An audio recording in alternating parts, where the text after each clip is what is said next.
እንደምን እንደምን ዋላችሁ የዲያስፖራ ሚዲያ ተመልካቾቻችን። የሳምንቱን የእንግሊዝ ፕሪሚየር ሊግን ሪካፕ እስቲ ምን ይመስላል የሚለው ነገር ለማየት ነው። እንዲሁም አንዳንድ ዝውውሮችን አሁን ዝውውሩም እየደረሰ ስለሆነ የክረምት ዝውውር መስኮት ከመከፈቱ በፊት ማንን ፈለገ የሚለው ነገር ለማየት ባለችን ሰዓት በአጭር ጊዜ ለማየት እንሞክራለን። በጣም ሳምንቱ ላይ ካየናቸው ትላልቅ ጨዋታዎች ውስጥ ለዋንጫ ከሚደረገው አንዱ ጨዋታ ማንቸስተር ሲቲ ቅዳሜና እሑድ አይጫወትም። በአሁኑ ቅዳሜና እሑድ የመጨረሻው ጨዋታ የዛሬ ቅዳሜና እሑድ ጨዋታ በቶተናም እና በቪላ መካከል ተደርጎ እሱም ላለመውረድ የሚደረገው ጨዋታ ነበር። በቪላ በቶተናም አሸናፊነት አልቋል። ቶተናም 2-1 አሸንፎ ሁለት ተከታታይ ጨዋታ በማሸነፉ ከወራጅነት ቀጠና ወጥቷል። ነገር ግን ይህ ማለት ዌስትሃምን ለወራጅነት ቀጠና ይዳርገዋል ማለት ነው። ዌስትሃም በራሱ እጅ በብሬንፎርድ ተሸንፏል። ስለዚህ በአንድ ነጥብ በቪላ ከወራጅ ቀጠና ወጥቷል። ስለዚህ ሞር አሁን ወራጅነት ስጋቱ ያለው ለዌስትሃም ነው የሚሆነው። ከወራጅ ቀጠና ጀምሮ ነው እና ሌላኛው ለዋንጫ የሚደረገው ሲቲ እንደሚታወቀው ሰኞ ስለሚጫወት ሰኞ ነው የሚጫወተው ከኤቨርተን ጋር በኤቨርተን ሜዳ። አሁን ቅዳሜና እሑድ ከተደረጉ ጨዋታዎች ውስጥ ለዋንጫ አርሴናል ነው። አርሴናል ከሲቲ ጋር ያለውን ልዩነት ወደ 6 ነጥብ አስፍቷል። አድቫንቴጅ ሲቲን አለመጫወት። ሲቲ ሁለት ተስተካካይ ጨዋታ ቢኖረውም አርሴናል ግን ሁለት ጨዋታ በላይ ከሲቲ ተጫውቶ ልዩነቱን ወደ 6 ነጥብና የጎል ልዩነቱ ደግሞ ወደ 4 ታርሷል። አርሴናል ጥሩ ስራ ሰርቷል። 3-0 ፉላምን አሸንፏል። ትናንትና በነበሩ ግን በሚገርም ሁኔታ 3-0 ሲያሸንፍ ከሲቲ ጋር ያለው ጎል ልዩነት 4 ነጥብ ነው። ሲቲ ምን ያደርጋል የሚለውን እናያለን። ሲቲ ሁለት ተስተካካይ ጨዋታዎችን ማሸነፍ አለበት። አሸንፎ ደግሞ ምን ያህል ጎል ነው የሚያገባው የሚለው ነው ጨዋታው የሚወስነው። ስለዚህ ከዚህ በፊት እንዳየናቸው ቀላል የሚባሉ አርሰናል ሁለቱን ጨዋታ እንዴትም ሆኖ አሸንፎ ግን በሚችለው መጠን ብዙ ጎል ማግባት አለበት። ምክንያቱም የሲቲ የአጥቂም ክፍል አንፕሪዲክትድ ነው እና ሃላንድ እና ቸርኪ 6-0 አሸንፎ አንድ ጨዋታ አንደኛ ደረጃውን ሊቆጣጠሩ ይችላል። ስለዚህ ምን ሊያደርጉልበት? ምክንያቱም ሁለቱ በተለይ ሲሜኒዮ አለ፣ ዶኩ አለ፣ ቸርኪ አለ፣ በርናርዶ አለ። በዛ ላይ ደግሞ ሁላችንም የምናውቀው ኤሪክ ሃላንድ እንደ ቀልድ ነው የሚያስቆጥረው። ስለዚህ ለአርሰናል ስጋት ነው። ግን 4 ነጥብና 6 ነጥብ አድርጓል ልዩነቱን። ካሁን በኋላ አርሰናል በምን ያህል ፍጥነት ልዩነቱን ያሰፋል፣ የጎል ልዩነቱን ጨምሮ ለዋንጫ የሚያደርገው ግስጋሴ እናየዋለን። ግን አርሰናል በሚችለው አቅም በሙሉ እያደረገ ነው። ከፉላም ጋር ያለን ጨዋታ ጋር ነው። አርሰናል ሲጫወት ጨዋታ ኔክስት ማክሰኞና ሮብ ሻምፒየንስ ሊግ ከአትሌቲኮ ጋር የሚያደርገውን ጨዋታ ታሳቢ በማድረግ ነው። ብዙ ተጫዋቾችን አሳርፏል። ከብዙ ካሳረፋቸው ተጫዋቾች ውጪ ደግሞ ምንድነው በፈርስት ሃፍ 3-0 አሸንፏል። 3-0 ፈርስት ሃፍ ላይ ሲሆን ሰከንድ ሃፍ ላይ አንዳንድ ተጫዋቾችን ቀይሮ አስወጥቷል። በዛ ላይ ደግሞ ለአትሌቲኮ ጨዋታ ሜንታሊቲ ነው የተጫወተ ያለው።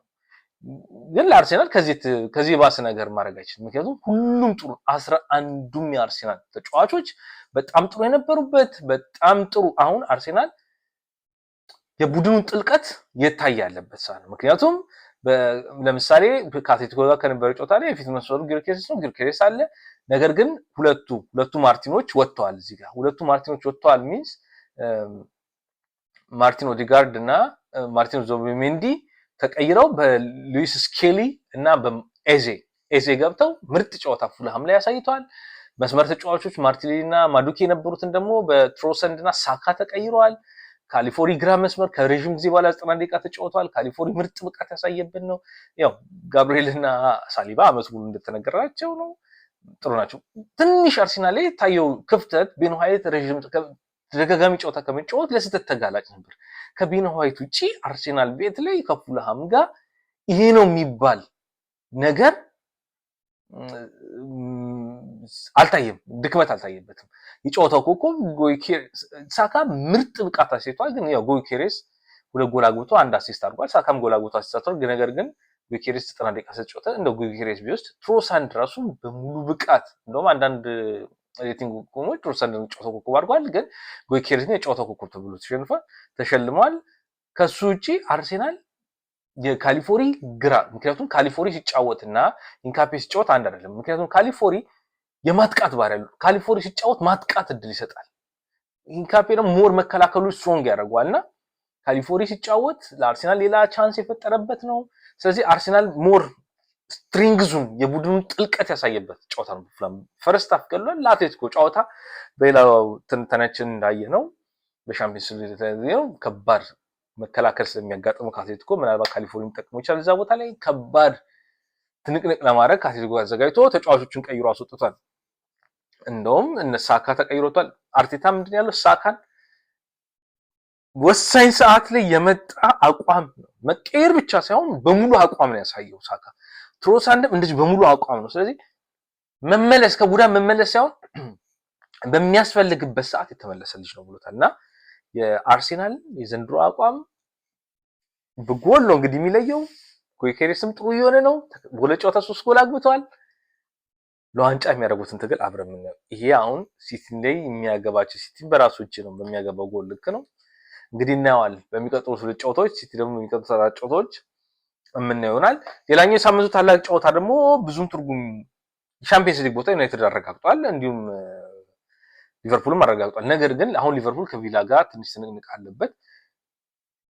ግን ለሚቀጥለው ዓመት ማን ጠንካራ ይሆናል የሚለውን ያሳዩበት ውድድር ነው እንጂ እኔ ዘንድሮ ያው ብዙ ልዩነቱ አልታየኝም።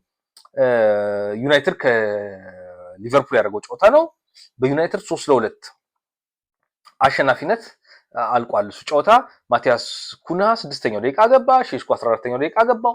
ሊቨርፑል ከሰከንድ ሃፍ በኋላ በጣም ተጠናክሮ በመግባት ጨዋታውን ለመቆጣጠር ሞክሮ ነበር። እንዲሁም በፍጥነት ሳቦስ ላይ 47ኛው ደቂቃ ጋክፖ ደግሞ እንደዚሁ 56ኛው ደቂቃ በገባው 2-2 ሆኖ ነበር። ይሄ ሆኖ ሳለ በሚገርም ሁኔታ አሟሪም ከለቀቀ በኋላ በጣም የዚያ ጨዋታ የጠቀመው ኮቢ ማይኖ 77ኛው ደቂቃ አግብቶ 3-2 አሸንፏል። ይሄ የዩናይትድን በኋላ እናየዋለን። ዩናይትድ 3-2 ማሸነፉ ዩናይትድ ለሻምፒዮንስ ሊግ በእርግጠኝነት 3ኛ ደረጃ ይዞ እንዲያልፍ አድርጎታል። ዊ አር ባክ ብሏል። ኩና ኢንስታግራም ትዊተር አካውንቱ ላይ ዊ አር ባክ ቤቢ ብሎ ነው ፖስት ያደረገው በሚገርም ሁኔታና ያ ዴይ አር ባክ ሻምፒዮንስ ሊግ ላይ ደግሞ የሚቀጥለው ዓመት በዚህ ባለው ስኳድና ካሪክ በደንብ የሚፈተሽበት ዓመት ነው የሚሆነው እናየዋለን። እና ዩናይትድ ደብል ከ2015 በኋላ ሊቨርፑልን ደብል በአመቱ 2 ጊዜ በሜዳው ከሜዳው ውጭ ያሸነፈበት ለመጀመሪያ ጊዜ ሆኗል። ይሄ በሚገርም ሁኔታ ለዩናይትድ 3-2 አሸንፎ ዋንጫ ይዟልና ሻምፒዮንስ ሊግ ዋንጫ ገብቷልና ይሄም የሳምንቱ ታላቅ ክለብ ነው ጨዋታ ነው። ዩናይትድ ነው ሻምፒዮንስ ሊግ የመለሰበት ነው። ሊቨርፑል ደግሞ ከነ ቪላ ጋር የሚያደርገው ትንቅንቅ እንዲቀጥል ያደረገው ነው። የመግባት 5 ክለቦች ናቸው ሻምፒዮንስ ሊግ የሚገቡት። ስለዚህ ቪላና ሊቨርፑል የመግባት ሰፊ ዕድል አላቸው። ስለዚህም ጥሩ ጨዋታ ነበር የሳምንቱ። ሌላኛው ደግሞ ዌስትሃም በራሱ እጅ በብሬንፎርድ ቤት ሄዶ ተሸንፏል 3-2 ሚንስ በቃ ዌስትሃም የመውረድ ምልክት አሳይቷል። ቶተንሃም በሚገርም ሁኔታ አስቶን ቪላ ሜዳ ላይ ሄዶ 12ኛው ደቂቃ ላይ ኮነሪ ጋራገር ባገባውና ሪቻርድሰን ደግሞ 25ኛው ደቂቃ ባገቡት ጎሎች 2-2 እየመራ ቡንዲያ ቪላ በ90ኛው ደቂቃ በኋላ አይ ቲንክ 90+6 ደቂቃ ላይ ባገባው ጎል 2-1 አሸንፏል። ሚንስ አስቶን ቪላ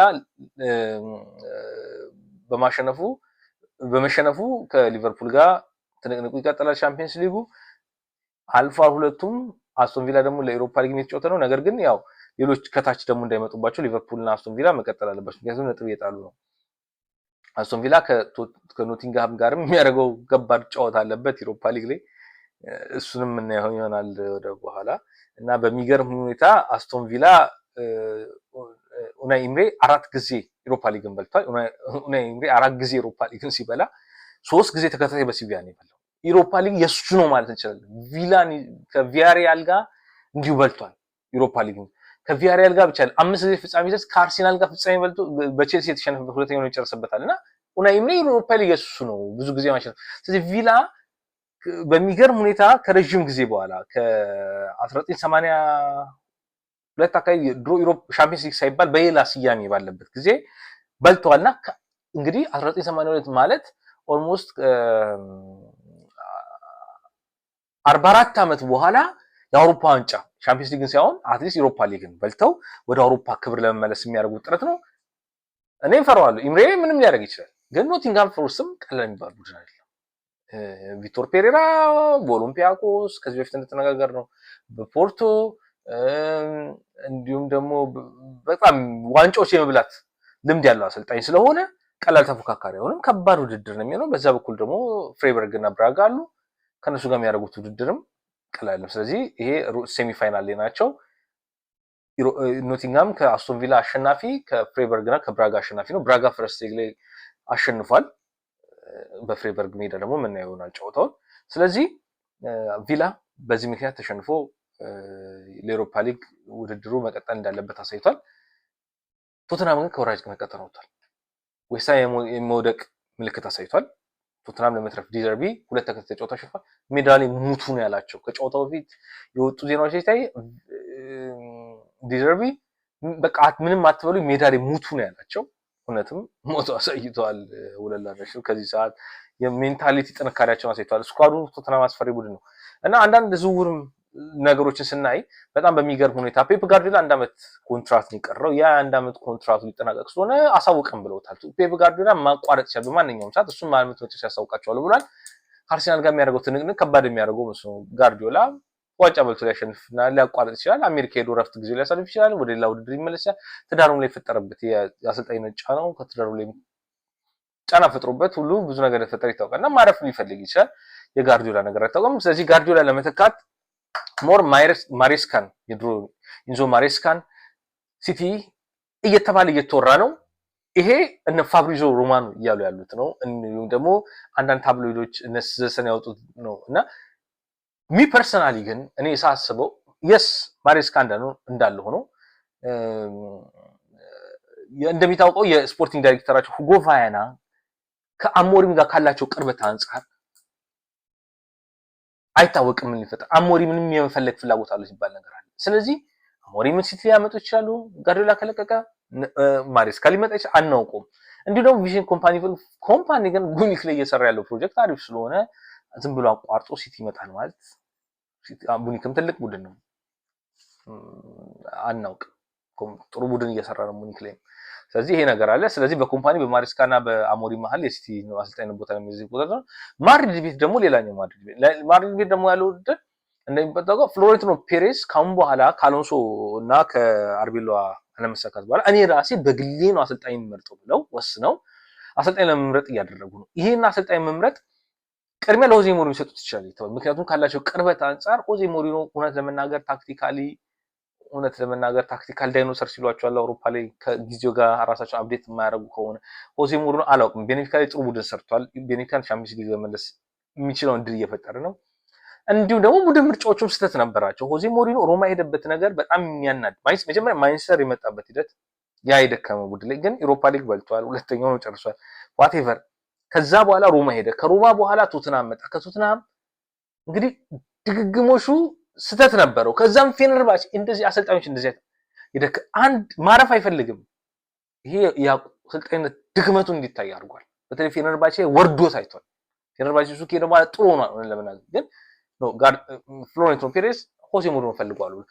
ክሎፕም ግን ወጥቶ ወደ ማሰልጠን እንፈልጋለን የሚል ከሆነ ክሎፕ እና ሆዜ ሞሪኖ መሀል ፉክክር ሊኖር ይችላል ለማድሪድ ቤት ማሰልጠን ተብሏል እና አይታወቅም ከአሰልጣኞች ምርጫቸው ግን የፍሎሬንቲኖ ፔሬዝ ዳይሬክትሊ ምርጫ ስለሚሆን ነው።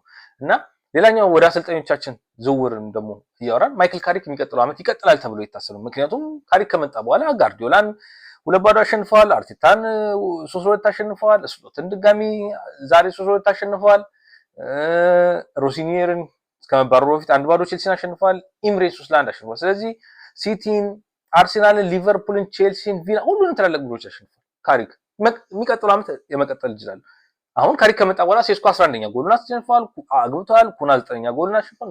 ማይኑ ምርጥ ብቃት አሳይቷል። ብሩኖ ደግሞ አት ዘ ሴም ታይም ዛሬ የእንትና ሪከርድ ሰብሯል። ሳልናገር ማለፍ የሌለብኝ ነገር የኬቨን ዲብሩይን የአሲስት ሪከርድ ሰብሯል። በጣም የሚደንቅ ነው። ብሩኖን ዋንጫ የለም ግን ምርጥ ብቃቱን እያሳየ ያለ ልጅ ነው። አሲስቱ ሰብሯል። እነዚህ ልጆች ተመቸ። በተመሳሳይ ደግሞ አንድ ቡድን እኔ ካሪክ መቀጠል አለበት፣ አሁንም ካሪክ መቀጠል አለበት። እኔ አሞሪም ከመባረሩን በጣም ከተቃወሙት ሰዎች አሁንም ልክ አለ። ምክንያቱም አሞሪም ከለቀቀ በኋላ እነ ምንቦይሞ ላይ የደረሰው ነገር አይደለም። ምንቦይሞ አልተመቸውም። ምክንያቱም ለሷ አጫወት ተመችቶት አምጥቷል አሰልጣኝ ምንቦይሞን እንግዲህ እየቀጠለ አመቱ ከካሪክ አጫወት ጋር እንዲመች። ምክንያቱም ለአንዳንድ አሰልጣኞች የማይመች አጫወት አሁን የማይኑ ምርጥ ብቃት ላይ መገኘት ለምንቦይሞ ደግሞ ላለመመቸት ሌላ ነገር ነው። የማይኑ ምርጥ ብቃት ላይ መገኘት የብሩኖ ምርጥ ብቃት ላይ መሆን የሜሰን ማውንትን ካያችሁ ጨዋታ ጊዜ ገድቦታል። ሜሰን ማውንት አሞሪም ላይ ወደ ራሱ እየመጣ ማግባት እየቻለ መስመር ላይ 10 ቁጥር ላይ ከአጥቂ ጀርባ ምርጥ ብቃት እያሳየ ነበር። እነዚህ ሁለት ልጆች ተጭነዋቸዋል። እነዚህ ጊዜም ተቀይሮ ሲገቡ አሪፍ ጊዜ የሚያሳዩት ነገር ተጎርቷል። አማድ ጥሩ ነው። አማድ ላይም ምክንያቱም አማድ ላይም ጫና ፈጥሯል ይሄ ነገር። ስለዚህ የአማድ ምቦይሞ ሜሰሞን ዚርክዜ እነዚህ ልጆች በአሞሪም ዘመን አስቧቸው፣ አሁን ላይ ያሉበትን አስቧቸው። እንዲሁም ደግሞ ሼሽኮ ደግሞ ጥሩ አልነበረም በአሞሪም ዘመን፣ ማይኖ ጥሩ አልነበረም። ስለዚህ አሰልጣኝ ስንቀያየር የተለያዩ ተጫዋች የሚመች የቡድኑን ባላንስ እናሳጣል። አርቴታ እኮ ሰባተኛ ይታያችሁ፣ ሰባተኛ መጀመሪያ ጨረሰ፣ ከዛ አምስተኛ ጨረሰ፣ ከዛ አምስተኛ ጨረሰ፣ ከዛ ሰባተኛ ጨረሰ። 4 ዓመት ዝም ተባለ። 3 ዓመት ተከታታይ ሁለተኛ። አሁን 2 ጨዋታ ሲቀሩ ድረስ ፕሪሚየር ሊጉ ለመብላት ቻንስ ያለው አሰልጣኝ 78 ዓመት ታክሶ ቡድን እንዲህ ነው የሚሰራው። አሰልጣኝ ማባረር ፖይንት የለው። አሰልጣኝ ማባረር ለአንዱ ተጫዋች የሚመቻል፣ ለአንዱ ተጫዋች የሚመቻል። ቡድን እየተገደለ እኔ ካሪክ መቀጠል አለበት። የአሞሪም ፕሮጀክት አቦርት ሆኗል። ተጫዋቾቹ አናውቅም ምን እንደሚሆን። ከነ ኦናና ወደ ላመንስ የቀየረ ሰው ነው። እነ ጋርናቾን አባሮ እና አንቶኒን አባሮ መንቦይሙና ኩናን ያመጣ ሰው ነው። እኔ መቀጠል የነበረበት ፕሮጀክት አቦርት ሆኗል። ዩናይትድ 10 ምናምንኛው የጨረሰው አመት ከቴናግ ተቀበሉልን የአሞሪም ቡድን። ስለዚህ አሁንም ካሪክ ይሄ ድልን አግኝቶ መቀጠል አለበት። የካሪክ ቡድን መቀጠል የሚቀጥለው አመት ግን እናየዋለን። ካሪክ ከሻምፒየንስ ሊግ ጋር ከዚህ ስኳድ ጋር ምንቦይሙ እንዴት ይጠቀማል? ስኳዱን እያፈራረቀ የሱ ተጫዋቾች ናቸው ወይ እንዴት ያደርጋቸዋል? ምን ይሆናል? ከሻምፒየንስ ሊግ ጋር ምን ይሆናል? ግን አሰልጣኝ መቀየሩ ፖይንት የለውም ምናለው እናየዋለን።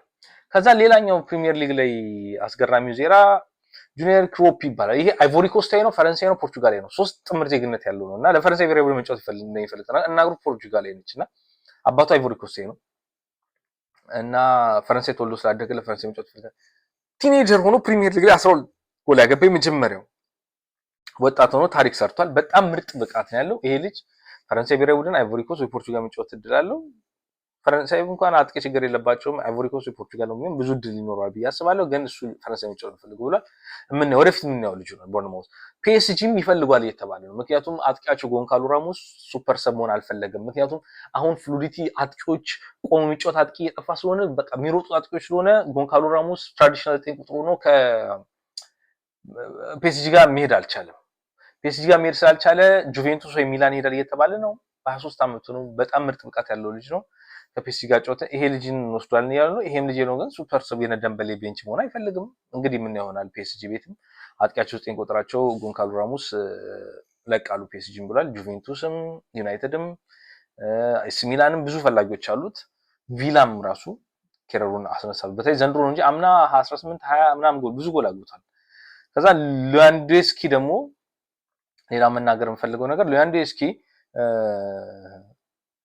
የራሽፎርድ ክሮሶች ተመችቶኛል ብሏል። እኔ አጥቂ ነኝ ፓወራቸውና አኩራሲያቸውን ያለው የራሽፎርድ ክሮሶች ተመችቶኛል ብሏል። በጣም ጥሩ ነው ለዋንጫ ራሽፎርድም ይሄንን ጋር ነው የመጣው ብሏል። ባርሳሎና ኦልሞስት ዋንጫ ይበላይ መሰል ዘንድሮ ለዋንጫ በቁታል ተብሎ የተጠበቀ ነው። ይሄም በጣም ምርጥ ነገር ነው። ሌላኛው ደግሞ አርቴታ ሳካ በትክክለኛው ሰዓት በትክክለኛው ብቃት ተገኝቶልናል ብሏል። ልክ ነው።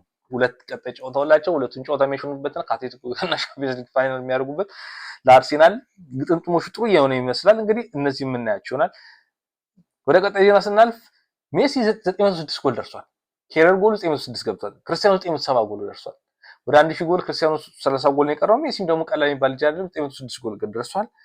ይሄንን ውክክር እንግዲህ እንደቀጠለ ነው ምን ይሆናል። ዲያጎ ሲሞኔም 1000ኛ ጨዋታውን በአትሌቲኮ ቤት አድርጓል። በጣም ታማኝ ምርጥ አሰልጣኝ ነው ይሄ ልጅ አሰልጣኝ። እንግዲህ ጣሊያን ደግሞ ኢንተር ቤት ደግሞ ሄዶ ባዮ ደስ ይለኛል። ኢንተር ቤትም ያለ ጥሩ ስለነበረ አትሌቲኮ ቤትም ምርጥ ቡድን ሰርቷል። ተፎካካሪ ቡድን ሰርቷል። ከሻምፒየንስ ሊግ ላሊጋ በልቷል። ሻምፒየንስ ሊግ ብዙ ጊዜ ተፎካካሪ ነው የደረሰ አሰልጣኝ ስለሆነ ሞዶ አሰልጣኝ ነው ሲሞኔ። ሌላኛው አንቶኒ ጎርደን ኒውካስሉን ልጅ ሙኒክ ሊያስፈርሙ እየፈለገ ነው። በጣም ምርጥ ብቃት ያለው በጣም ማደንቅ እንግሊዛዊ ነው። ሙኒክ ይፈልጓል ተብሏል። ሌላው ኢንተር የሊጋቸው ደግሞ ሻምፒዮን ነው። ኢንተር ሚላን የጣሊያን ሴራ ሻምፒዮን ሲሆን ፖርቶ ደግሞ ፖርቹጋል ሊግ ሻምፒዮን ሆኗል። ክርስቲያን ቺቩ ነው ኢንተር ሚላን አሰልጣኝ የነበረው። በመጀመሪያው ዓመት ለ21ኛ ጊዜ ኢንተር ሚላንን የጣሊያን ሴሪያ ሻምፒዮን ሆኖ ጣሊያን ሴሪያ ሊጉን አሸናፊ አውቋል። ፖርቱጋል ሊግም ስቴቨን ፊዮሪ ማለት አያክስ አምና በ1 ነጥብ ተበልጦ ነው መርቶ ማርታ በ1 ነጥብ ተበልጦ ዋንጫ አጥቶ ነበር። ዘንድሮ ግን ይሄ ጣሊያናዊ አሰልጣኝ ፊዮሪ በጣም ትላልቅ ክለቦች የፈለጉት ነው። ቼልሲ አሁን ሌሎች ነገሮች እየተወራረጡለት ነው። ይሄም ፖርቶ ቤት መጥቶ ከፖርቶ ጋር ዋንጫ በልቷል። ስለዚህ እነዚህ ዝውውሮች አሉ እና ፕሪሚየር ሊጉም ሞቋል። ባለፈውም እንዳይነው ሻምፒየንስ ሊጉም አለ። እስቲ ይህን ሳምንትና የሚቀጥሉት 2-3 ሳምንታት ደግሞ ዓለም ዋንጫ ከመድረሱ በፊት ድንቅ ጨዋታዎች እያየን ስለሆነ እንድትከታተሉት ጋብዛለሁ። አመሰግናለሁ። ሳምንት ሰው ይበለን።